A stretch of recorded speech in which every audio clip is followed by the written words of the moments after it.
Hatimaye uchukuaji fomu za ubunge kuanza Mei mosi mwaka 2025.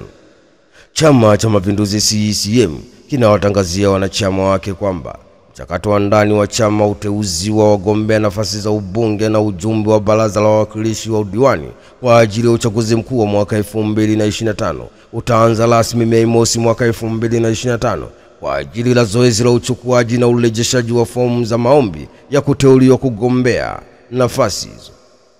Taarifa iliyotolewa na katibu wa NEC Itikadi Uenezi Amos Makala imesema zoezi hilo litaanza Mei mosi mwaka 2025 saa 2 kamili asubuhi na kumalizika Mei 15 mwaka 2025 saa 10 jioni, na utaratibu wa kuchukua na kurejesha fomu za maombi kwa wanachama na wagombea nafasi ya ubunge na ujumbe wa baraza la wawakilishi watachukua na kurudisha fomu kwa katibu wa Chama cha Mapinduzi CCM wa wilaya inayohusika. Wanachama na wagombea nafasi za viti maalum vya wanawake katika bunge la baraza la wawakilishi kupitia kundi la UWT pamoja na makundi maalum NGOs, wafanyakazi, wasomi na walemavu watachukua fomu na kurudisha kwa katibu wa UWT wa mkoa husika.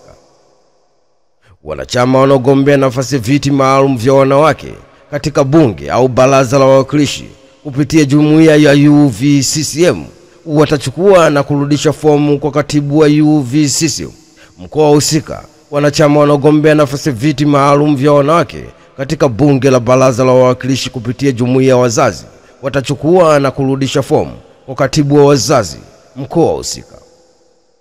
Wanachama wanaogombea nafasi ya udiwani kata Bara au wadi Zanzibar watachukua na kurudisha fomu kwa katibu wa Chama cha Mapinduzi CCM wa kata, wadi na husika. Wanachama wanaogombea nafasi ya udiwani viti maalum vya wanawake watachukua na kurudisha fomu kwa katibu wa UWT wa wilaya husika. Ni taarifa kutoka jijini Dar es Salaam. Hatimaye Chama cha Mapinduzi CCM kimewatangazia wanachama wake kwamba mchakato wa ndani wa chama wa uteuzi wa wagombea nafasi ya ubunge, ujumbe wa baraza la wawakilishi, udiwani kwa ajili ya uchaguzi mkuu wa mwaka 2025 utaanza rasmi Mei mosi mwaka 2025 kwa ajili la zoezi la uchukuaji na urejeshaji wa fomu za maombi ya kuteuliwa kugombea nafasi hizo.